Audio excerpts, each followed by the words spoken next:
کسی کو شک پڑ جاتا ہے حضرت امیر معاویہ پر، او خدا کے بندے، حضرت امیر معاویہ رضی اللہ تعالیٰ عنہ تو وہ شخصیت ہے، نبی پاک صلی اللہ علیہ وسلم نے امام حسن کو اپنے ساتھ ممبر پہ بٹھا کے فرمایا یہ میرا پتر چودھری ہے، یہ سردار ہے، یہ سید ہے۔ حضور کس طرح؟ فرمایا جب مسلمانوں کی دو جماعتیں لڑیں گی تو یہ صلح کرائے گا۔ تو وہ حضرت امیر معاویہ کی جماعت جس کے ساتھ حضرت امام حسن صلح کرے، تجھے کیوں نہیں قبول؟ بلا وجہ الجھتے ہو، بلا کہتے جی وہ یزید کے ابا جی تھے۔ تو نوح علیہ السلام کا بیٹا بھی تو کافر تھا نا، تو کافر کا باپ ہونے کا معنی یہ ہے کہ آپ الزام لگا دیں گے؟ عجیب آپ بات کرتے ہیں۔ قیامت میں کوئی کسی کا بوجھ، قرآن نے فیصلہ کر دیا ہے، کوئی کسی کا بوجھ، یزید اپنے معاملات کی جواب دے گا، اس کے گھر والے اس کی باتوں کا جواب۔ اور جو یہ کہتے ہیں نا کہ ان کے والد معاذ اللہ ٹھیک نہیں تھے، وہ یہ بھی لکھتے ہیں کہ یزید کا پتر بڑا ٹھیک تھا۔ یزید کے بیٹا ہے جس کا نام معاویہ بن یزید ہے، یزید کے بعد لوگوں نے تخت پہ بٹھایا، 40 دن اس نے حکومت کی، اور لوگوں سے کہنے لگا کہ نہ میں اس کرسی کے قابل ہوں، نہ میرا باپ قابل تھا۔ یزید کا پتر فرمایا نہ میں اس قابل ہوں، نہ میرا ابا قابل تھا، میں اس کرسی پہ کیسے بیٹھوں جس کے پایوں میں محبوب کی اولاد کا خون ہو؟ تلاش کر لو کوئی اپنا امیر، 40 دن کے اندر بندہ تلاش کر لو، میں اس قابل نہیں۔ تم یہ تو لکھتے ہو اس کے بیٹے کے بارے میں، یہ کیوں نہیں مانتے کہ حضرت امیر معاویہ کے ساتھ امام حسن نے صلح کی؟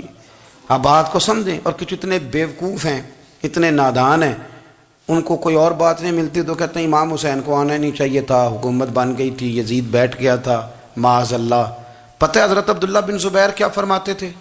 فرماتے تھے ہم تو یزید کے خلاف اس وقت نکلے کہ ہمیں یقین ہو، یہ اس بندے کی بات بتا رہا ہوں جسے گٹی میرے نبی پاک نے لواب دہن سے عطا فرمائی، لواب دہن سے گٹی دی رسول کریم۔ حضرت ابوبکر صدیق کے سے حضرت زبیر بن عوام جو حضور کی پھپھی کے بیٹے ہیں، ان کے بیٹے حضرت عبداللہ بن زبیر کہتے ہیں ہم تو یزید کے خلاف اس وقت نکلے کہ ہمیں ڈر تھا اگر اب بھی نہ نکلے تو آسمان سے پتھر برسیں گے، کہیں ہمیں سزا نہ ملی، اتنا بڑا مجرم، اور تم کہتے ہو امام حسین کو نکلنا نہیں چاہیے۔ تو خرابی ہوتی ہے میرے عزیز، خرابی ہوتی۔ آپ کو پتہ ہے میں ان مسائل پر کم بات کرتا ہوں لیکن ضروری بڑا سمجھتا ہوں، میں سمجھتا ہوں یہ ضروری چیزیں۔ مہربانی فرمائیں کسی جگہ بھی کسی ایک کے بارے میں بھی اپنے عقیدے میں کبھی کوئی کمزوری پیدا، کبھی نہ کوئی کمزوری پیدا، اتنی سی بھی بات کسی کی سننا، کسی کی کرنا، جس کا ہمارا منصب ہی نہیں، اور کچھ اور بیوقوف ہیں۔ میں یونیورسٹی میں تھا چند دن پہلے، تو لیکچر کے بعد ایک دوست مجھے کہنے لگے کہ مولوی ایک دوسرے کے پیچھے نماز نہیں پڑھتے۔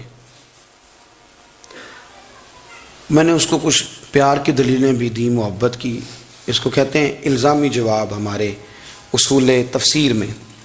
میں نے اسے کہا کہ ایک ڈاکٹر سے دوائی لے لیں، دوسرے کے پاس جائیں تو کہتا ہے اسے تو پتہ ہی کو نہیں، تم غلط آدمی کے پاس چلے گئے ہو۔ تو اس سے آپ کو ٹینشن نہیں ہوتی؟ یہ روز سیاستدان دھما چوکڑی مچا رہے ہوتے ہیں کہ فلانا چور ہے، فلانا چور ہے، تو اس سے نہیں ٹینشن، مولویوں کی ٹینشن ہے تمہیں۔ کہنے لگا جی نہیں، کیوں نہیں نماز پڑھتے؟ میں نے اسے کہا یار، اور وہ مجھے کہنے لگا جی آپ بڑی مثبت بات کرتے ہیں تو اس لیے میں نے آپ سے سوال کیا ہے۔ میں نے کہا یار بڑی سادی سی بات ہے، اگر تیری سمجھ میں آ گئی تو ٹھیک ہے، نہ بھی آئی تو منوانا تو میرے ذمہ ہے بھی نہیں، بتانا میرے ذمہ ہے۔ تو یہ بتا، میں نے کہا تیرے ابا جی کو، تیری اماں کو بندہ کافر کہہ گزرے، کوئی مولوی بہت بڑا شیخ الحدیث ہو، اصول تفسیر پہ، فقہ پہ، حدیث پہ دسترس رکھتا ہو، اور مستحضر علم ہو اس بندے کا، تیرے ابے اور اماں کو کافر کہے تو نماز پڑھتا ہے؟ کہنے لگا نہیں۔ تو میں نے کہا جو میرے نبی پاک کے ماں باپ کو مشرک مانے، اور میں نے کہا اگر تم نے دلیل چاہیے ہوگی تو بندے میں تمہیں دوں گا، اور بائی نیم دوں گا، اور میں ان کی تحریریں تمہیں دوں گا جو مر گئے یہ لکھتے ہوئے کہ چونکہ وہ پہلے چلے گئے تھے، انہوں نے کلمہ نہیں پڑھا، لہذا معاذ اللہ صبح معاذ اللہ دوزخ میں جائیں گے۔ تیرا حوصلہ پڑھتا ہے تو پڑھ نماز، میرا تو نہیں پڑھتا، میں کیسے پڑھوں؟ اور اس قدر کمزور نظریے ایک آدمی کہ اپنے قلم سے لکھتا ہے، اپنے قلم سے اپنی کتاب میں لکھتا ہے کہ جس مچھلی کے پیٹ میں حضرت یونس نے کچھ دن گزارے وہ مچھلی جنت میں جائے گی۔ دے شرم نہیں آتی؟ جس مچھلی کے پیٹ میں یونس چند دن رہے وہ جنت میں جائے گی، اور جس ماں کے پیٹ میں مدینے والے رسول 9 مہینے رہے، حیا نہیں آتی تجھے بات کرتے؟ پھر بھی سمجھ نہ آئے تو ہم سے آ کے عقیدہ سن، ہو درود تجھ پہ بھی آمنا، ہو درود تجھ پہ بھی۔ تیرے لال پر بھی سلام ہو، تیری گود کتنی عظیم ہے، تیری گود کتنی یار آپ مجھے دلیل دینا، میں آپ ہماری ساڑی تے باٹی کون نہیں تے سانجی کدے نال ہونی ہے، ہمارا کسی سے ذاتی رٹا ہی کوئی نہیں، آپ بات کو سمجھیں، لیکن تجھے کوئی اور چیز لکھنے کو ملی کوئی نہیں، تو نے قلم اٹھایا اور تو تکلیف دیتا ہے نبی پاک کو، تو وصیت والدین کو معاذ اللہ یہ لفظ کہہ کے گزر جاتا ہے، اور ان کے نام دیکھو، آمنہ، نام کیا ہے؟ آمنہ، آمنہ نام کافروں جیسا ہے، اور والد کا نام کیا ہے؟ سبحان اللہ، عبداللہ کا معنی ایک کافروں جیسا نام ہے، مت ماری ہے، اور کتابیں لکھی جا رہی ہیں اور سیرت لکھی جا رہی ہے اور دلیلیں دی جا رہی ہیں، لوگوں کو خیال ہی نہیں آتا، عجیب فلسفہ ہے۔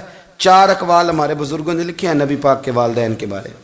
سب سے پہلے امام سیوطی فرماتے ہیں رسول کریم علیہ السلام نے فرمایا کہ پوری دنیا میں جب کفر رہتا ہے تب بھی 10 لوگ اللہ کی توحید پر ہمیشہ قائم رہتے ہیں، یہ نہیں ہو سکتا کہ ساری دنیا کفر سے بھر جائے۔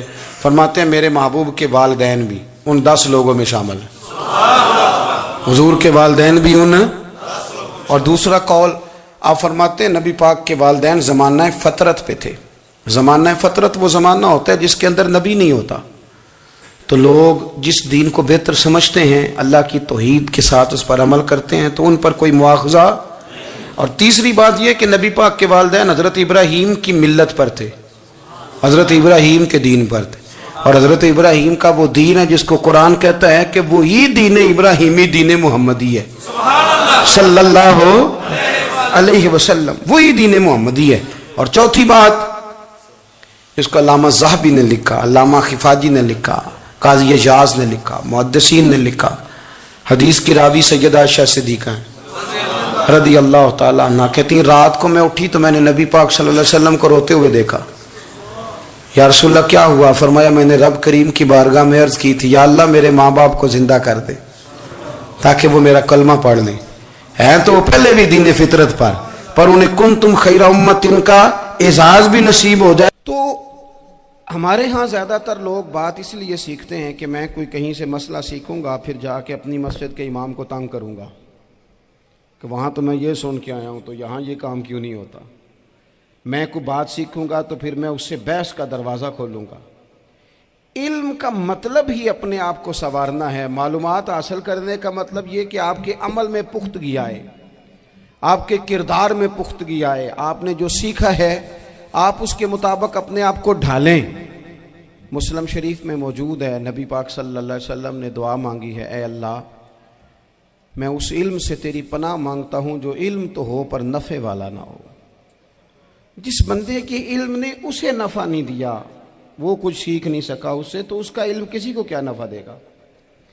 جب خود سے اس نے، اور صوفیہ کرام تو فرماتے ہیں کہ جو لوگ بڑی معلومات حاصل کر لیں، بڑی باتیں سیکھ لیں، پنچایت میں کسی کو بولنے نہ دیں، گھر میں کسی کو بولنے نہ دیں، بہت سارے لوگ تو علماء کو بھی مشورہ دیتے ہیں، بڑی باتیں کرے لیکن عمل کے لحاظ سے بندہ زیرو ہو تو اہل دل فرماتے ہیں اس کی صحبت سے بچو۔ اسے بڑا پتہ ہے، بڑی باتیں آتی ہیں، بڑی باتیں کرتا ہے، لیکن گفتگو کی حد تک تو بہت بڑا ہے، عمل کے معاملے میں صفر ہے۔ بہت سارے لوگ مسجد کے حجرے میں میٹنگ ہو رہی ہوتی ہے اور وہ لمبی لمبی دلیلیں اور مشورے دے رہے ہوتے ہیں، نماز کا ٹائم آ جائے تو اٹھ کے چلے جاتے ہیں، کہتے ہیں میں اپنے محلے دی مسیتیں پڑھنی ہیں، کئیوں کو کام یاد آ جاتا ہے۔ فرمایا کہ شخص کے پاس معلومات بڑی ہوں لیکن عمل کے معاملے میں بندہ زیرو ہو تو اسے بچنا کیوں؟ اس لیے کہ اگر پڑھا لکھا آدمی بے عمل ہونا تو وہ اپنی بے عملی پر بھی دلیلیں پیش کرتا ہے، وہ کہتا ہے میں یہ کام نہیں کرتا تو یہ میرے پاس دلیل ہے، وہ تو بے عملی کو بھی مزین کر دے گا معاذ اللہ۔ تو دینی تعلیم ایک تو حاصل اس لیے کریں کہ ہم نے اپنے آپ کو سنوارنا ہے، اور دوسرا علم کا شوق طبیعت میں ہو۔ دیکھیں نا اللہ کے حبیب صلی اللہ علیہ وسلم نے فرمایا ہے کہ جو علم کے رستے پہ چل پڑا وہ جنت کے رستے پہ چل پڑا ہے۔ جمعوں میں، محفلوں میں کانوں کے ذائقے کے لیے نہ آئیں، اس لیے آئیں کہ میرے علم میں، میرے عمل میں یہ کوئی اضافے کی بات بنے گی، میں کوئی نصیحت حاصل کروں گا تو میرے دل کا زنگ اترے گا، ہمارے ہاں یہاں لوگ مزے کے لیے آتے ہیں اور آج کل لوگ فوٹو کے لیے آتے ہیں. ان دو کاموں سے نکل کر خالص اصلاح کی نیت سے علم کا شوق ہمارے ہاں تیزی سے ایک حرکت کی گئی. علماء کا وقار خراب کیا گیا اور لوگوں کو دینی علوم سے دور کیا گیا, اور اس میں بعض بیچارے واعظین اور خطباء نے بھی کردار ادا کیا جب جعلی پیر کی تعریفیں کھول کے کیں, اور اسے پتہ نہیں کہاں تک. یہ اسٹیج جو ہوتے ہیں نا, ان میں کوئی بندہ اچھا لگے بھی تو اس کے لیے دعا کرنی چاہیے, تعریفیں نہیں کرنی چاہیے. تعریفیں اس کا کوئی فائدہ نہیں ہے, اس بندے کو تو دعا کا فائدہ ہے. اگر آپ کو اچھا لگ رہا ہے تو اسے دعا دیں, اس سے زیادہ کچھ نہیں کریں.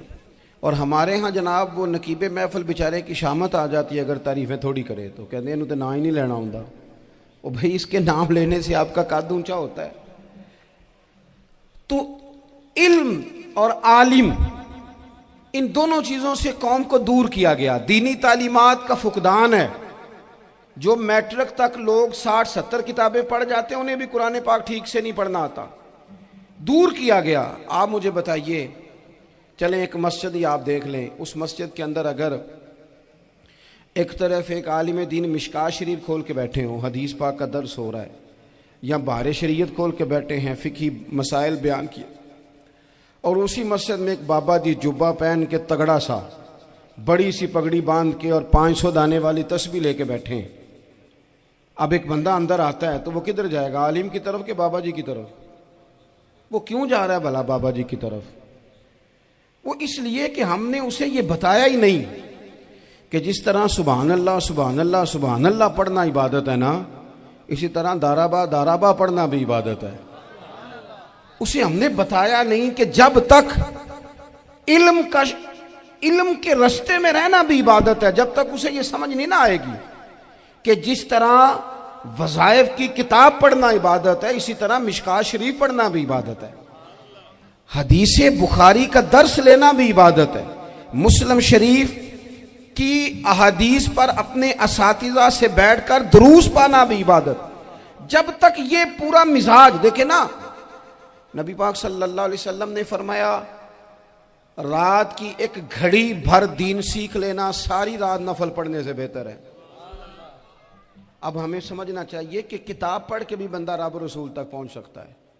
کتاب و سنت رستہ آسان کرتے ہیں, لیکن ہمارے ہاں کیا مزاج دیا گیا ہے, بابا جی کے پاس چلو, ضرور جائیں بابا جی اگر نیک ہیں تو منع کوئی نہیں کر رہا, لیکن جو سوچ ہمیں حضور نے دی ہے ہم نے اسی کی سوچ کے مطابق اپنے معاملات کو ترتیب دینا ہے نا.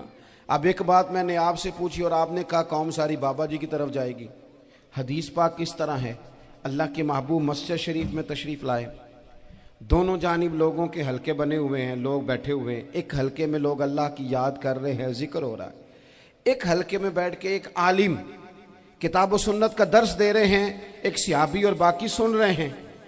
خاص توجہ کریں نوجوان میری بات پر, رسول کریم صلی اللہ علیہ وسلم دونوں کے بیچ کھڑے ہو گئے اور کریم نے فرمایا دونوں محفلیں خیر کی ہیں, دونوں ہی حلقے خیر کے ہیں. اور پھر حضور فرمانے لگے مجھے چونکہ رب نے استاد بنا کے بھیجا ہے, میں چونکہ معلم بن کے آیا ہوں, یتلو علیکم آیاتنا ویزکیکم, میں چونکہ کتاب و سنت کی تعلیم کے لیے آیا ہوں. یہ لفظ کہتے کہتے حضور اس جماعت میں بیٹھ گئے جو دین پڑھ اور پڑھا رہی تھی. حضور وہاں بیٹھے جہاں بات دین کی ہو رہی, جہاں لوگوں کو اللہ رسول کی بات بتائی جا رہی. تو جمعے میں وقت پہ آئیں, اپنی دینی معلومات مضبوط کریں اور اپنے لیے مضبوط کریں. میں آپ کو بڑے درد سے یہ بات عرض کرتا ہوں, اگر دن میں 100 لوگ مسئلہ پوچھتے ہیں نا شریعت کا, تو ان میں 95 لوگ وہ ہوتے ہیں جو طلاق کا مسئلہ پوچھتے ہیں. والد صاحب نے, بیٹی کے والد صاحب نے 2 مہینے پہلے آرڈر دیا ہوتا ہے فرنیچر کا. بیٹے کی شادی ہو تو مہینہ پہلے شیروانی والے کو بھی کہنا پڑتا ہے, گاڑیاں بک کرانی پڑتی ہیں, میرج ہال بک, یہ سارے لوازمات ہم کرتے ہیں. سارا کچھ کیا, گاڑی سے گھر بسنا ہے, میرج ہال سے بسنا ہے, فرنیچر سے بسنا ہے. ہم نے سارا کچھ ان کو بتایا, لیکن کاش 2 گھنٹے بچی کسی معلمہ کے پاس جاتی, بچہ کسی استاد کے پاس جاتا, نکاح طلاق کے مسئلے بھی سیکھتے.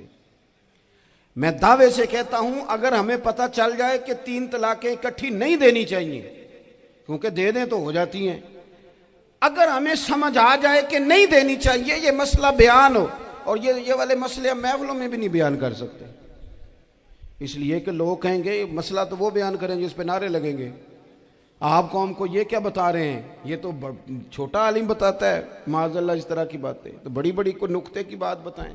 وہ اس طرح ہمارے ہاں وہ 1 گھنٹہ پہلے نہیں کہتے تگڑے ہو جو میں جملہ دینے لگا، وہ پتہ نہیں جملہ آ رہا ہے کہ ایٹم بم آ رہا ہے، تیار ہو جائے جو میرا جملہ ضائع نہ کرنا، ادھر بھاگ کے چلا گیا ادھر بھاگ کے آ جاؤ، اللہ جانے وہ جس طرح کبھی لگتا ہے نا پٹاری سے، اللہ جانے کیا نکلے گا، میں جملہ دینے لگا ہوں۔ تو میں کہتا ہوں تو آرام سے بیٹھ کے بھی جملہ دے دے، تیرے جملے سے کیا نکلے گا، اور تو جملہ نہ دے ہمیں کوئی آیت دے، تو جملہ چھوڑ ہمیں کوئی حدیث پاک سنا، یعنی ہر نقیب ہر خطیب ہر نعت خواہ اٹھ کے کہتا ہے سارا قرآن ہی حضور کی تعریف ہے، اور بھئی اگر سارا قرآن حضور کی تعریف ہے تو چند آیتیں پڑھ دے، پھر تو نے پڑھی تو ایک بھی نہیں اور تو کہتا جا رہا ہے سارا قرآن ہی حضور کی تعریف ہے۔ یہ والی تعریف بھی تو سنانا قوم کو، جو یہ بچے ان کے استاد انہیں سکھا رہے ہیں اور یہ سیکھ رہے ہیں، اس طرف بھی تو سفر کریں۔ تو میرے عزیز اگر لوگوں کو مسائل کا پتہ چلے تو سینکڑوں گھر بچ جائیں تباہ ہونے سے، بڑے بڑے گھر بچ جائیں، لیکن مسائل نہیں آتے۔ میرے پاس مسئلہ پوچھنے کے لیے کچھ لوگ آ گئے تو 4-5 سال کا بچہ بھی تھا جس کے والد نے غصے میں اپنی بیوی کو 3 طلاقیں دی تھی، تو چھوٹا سا بچہ، کپڑے بھی پھٹے پرانے، اور حالت بتا رہی تھی کہ غریبی ہے۔ تو جب میں نے مسئلہ بتایا کہ 3 طلاقیں ہو گئی ہیں تو واپس جانے لگے، تو بچہ مجھ سے کہتا ہے دیہاتی آدمی تو کہنے لگا مولوی صاحب میری اماں تے نانی کہنی اسن پوچھ کے آئی آپ کہ ہن اسی لہدا ہی رہنا ہے۔ تو اس بچے کی نونہال کی وہ کیفیت دیکھی تو میں رو پڑا۔ میں نے کہا یار یہ بچہ بیچارہ ماں باپ کے ہوتے ہوئے یہ یتیموں جیسی زندگی گزارے گا کیونکہ باپ نے طلاق دے دی، کس طرح؟ مسائل نہیں بتائے لوگوں کو، تعلیم سے آگاہی نہیں کیا، اور اس میں بہت بڑا ظلم ہے ان لوگوں کا بھی جو جنازے پہ کھڑے ہو کے تو کہہ دیتے ہیں، میری طرح کے لوگ اچھے علماء کی بات نہیں کرتا، وہ کہہ دیتے ہیں دیکھو جی لوگوں کو جنازہ نہیں آتا۔ بھئی آپ نے کس دن عشاء کے بعد کلاس لگائی تھی جنازہ سکھانے کی؟ یہ تو آپ نے کہہ دیا لوگوں کو قرآن جی ٹھیک نہیں آتا، تو یہاں تو بیچاری بیویاں جن کو صحیح پڑھنا نہیں آتا وہ مشن بنا لیتی ہیں کہ میں نے اتنے 100 کو قرآن پاک پڑھانا ہے، بیوہ ہو گئی ہوں، طلاق یافتہ ہو گئی ہوں، ساری زندگی قرآن پڑھاؤں گی۔ ہم کیوں یہ مشن نہیں بناتے، کیوں اس طرف سفر نہیں کرتے؟ ایک تو دینی معلومات میں، دینی علوم میں اپنے آپ کو لگائیں اور ذوق پیدا کریں کہ جو چیزیں مجھے نہیں آتی میں نے وہ سیکھنی ہے، جو معاملات مجھے نہیں آتے میں نے ان کی طرف سفر کرنا ہے۔ ایک تو اپنا یہ مزاج بنائیں، اور جب آپ دینی علوم سیکھتے ہیں تو پتہ ہے کون سا منظر قائم ہوتا ہے؟ منظر وہ بنتا ہے کہ حضرت ابو ہریرہ بھی دین سیکھا کرتے تھے، حضرت عبداللہ ابن عمر بھی اصحاب صفہ میں رہا کرتے تھے، حضرت انس بن مالک بھی رہا کرتے تھے، اور ایسا منظر بنتا ہے کہ حضرت سیدہ خدیجہ الکبریٰ رضی اللہ تعالیٰ عنہ فرماتی ہیں سیدہ فاطمہ حضور کی گود میں بیٹھی ہوتی تھی اور نبی پاک سے باتیں پوچھتی تھی اور حضور انہیں بتا رہے ہوتے تھے۔ سیدہ عائشہ حضور سے دین کی باتیں پوچھتی۔ چوتھا حصہ ہماری فقہ کے اصول حضرت فاطمہ کی، حضرت عائشہ صدیقہ کی مرویات پر مبنی ہیں۔ اگر ہماری بچیاں چھوڑ دیں ڈائجسٹ پڑھنا، چھوڑ دیں ادھر ادھر کی مووی دیکھنا، اور وہ کتاب و سنت پر آ جائیں تو بہت سارے مسائل ایسے ہیں جو الجھنے سے پہلے ہی سلجھے ہوئے ہوں۔ دینی تعلیم کا مزاج اور ذوق۔ اور دوسری آیت کریمہ میں نے تلاوت کی، اللہ کریم نے قرآن مجید میں فرمایا یا ایھا الذین آمنوا قوا انفسکم واہلیکم نارا، اے ایمان والو خود بھی دوزخ کی آگ سے بچو اور اپنے گھر والوں کو بھی بچاؤ۔ او والد، وہ ماں جو بچوں کو بھوک سے بچانے کے لیے محنت کرتی ہے، ان کو مایوسی سے بہت سارے ماں باپ ایسے ہوتے ہیں جن کے پاس کپڑے لینے کے پیسے نہیں ہوتے عید پہ، کیوں؟ عزیز بھائی جس طرح ہم اپنے بچوں کو دیکھیں، بہت سارے ماں باپ کے پاس گنجائش نہیں ہوتی، لیکن اس نیت سے کہ بچوں کے دل ٹوٹ جائیں گے، عید پہ کیسے گزارا کریں گے، مشکل سے بھی کپڑے خرید کے دیتے۔ اس طرح ہم اپنے بچوں کو بھوک سے، پیاس سے، مایوسی سے بچاتے ہیں، اس طرح ہمارے رب نے ہمارے ذمے لگایا ہے کہ تم اپنے بچوں کو کوشش کرو دوزخ کی آگ سے بچانے کی۔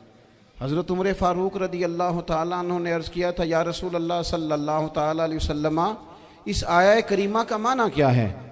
تو محبوب کریم علیہ السلام نے فرمایا، عمر، جن چیزوں کا اللہ تمہیں حکم دیتا ہے تم اپنے گھر والوں کو ان چیزوں کا حکم دو، جن چیزوں سے رب رسول تمہیں منع کرتے ہیں اپنے گھر والوں کو ان سے روکو، اپنے گھر کے اندر نفاذ دین کرنے کی کوشش کرو۔ میرے بھائی، بہت زیادہ آزمائش ہے ہمارے گھروں میں، بے چینیاں ہیں، اضطراب ہے، بچوں میں سختی ہے، بہن بھائی ایک دوسرے کے ساتھ لڑتے ہیں، مزاجوں میں تلخی آ گئی۔ کیوں بھلا؟ اس لیے کہ ماں باپ کو جو بہترین کردار اور جو حسین طریقہ گھر میں اپنانا چاہیے تھا، بچے تقریر باہر سے سنتے ہیں لیکن وہ فالو اپنے ماں باپ کو کرتے ہیں۔ اگر ماں باپ میں حوصلہ ہو، صبر ہو، اطمینان ہو، خودداری ہو، تھوڑے پر گزارا کرنے کا مزاج ہو۔ دیکھیں نا، آج ڈپریشن ہے، ٹینشن ہے، پینکس اٹیکس ہیں، بڑی ساری چیزیں آ گئی ہیں۔ کیوں بھلا؟ صبر نہیں، تحمل نہیں، بردباری نہیں۔ آزمائے۔ ایک دن ایک بچہ میرے پاس آ گیا مدرسے کا، اور آ کے وہ رونے لگا۔ میرے گھر والے کہنے لگے کھانا چھوڑ دیں، پہلے اس کی بات سن لے۔ میں نے کہا پتر کیا ہوا؟ کسی نے مارا ہے کسی استاد نے؟ کہنے لگے نہیں حضرت، گھر فون کیا تھا تو میری اماں اور ابا کی لڑائی ہو رہی ہے۔ بچہ کانپ رہا ہے، ٹانگیں کانپ رہی ہیں۔ میں نے کہا کیا ہو کیا گیا تمہیں پتر؟ لڑائی ہو رہی ہے تو گھروں میں ہو ہی جاتی ہے۔ کہنے لگے نہیں، آپ کو پتہ نہیں، وہ بڑا سخت لڑتے ہیں۔ میرے والد جب میری والدہ کو مارنے کے لیے آگے بڑھتے ہیں تو ہم سارے چارپائیوں کے نیچے چھپ جاتے ہیں، ہمیں خوف آتا ہے، وہ منظر خطرناک ہوتا ہے۔ یہ کون تکلیف دے رہا ہے اپنے بچوں کو؟ یہاں بیٹھے ہمارے ہاں میلوں دور رہتے تھے اس کے گھر والے، تو وہ تکلیف میں تھا، تو گھر میں کیا کیفیت ہوگی؟ اگر حوصلہ ہو، صبر ہو، قناعت ہو، اللہ کے دیے ہوئے تھوڑے رزق پر ہمیں راضی رہنا آتا ہو، ہمارے گھروں میں سکون آئے، اطمینان آئے، ہم جو زندگی بڑی خوشی خوشی گزار سکتے ہیں، ہمارے مزاجوں کا لالچ، ہماری طبیعتوں کی بے راہ روی، ہماری جھوٹی انا کا بت، ان ساری چیزوں کو ختم کر دیتا ہے۔ اپنی زندگی کے اندر اگر ہم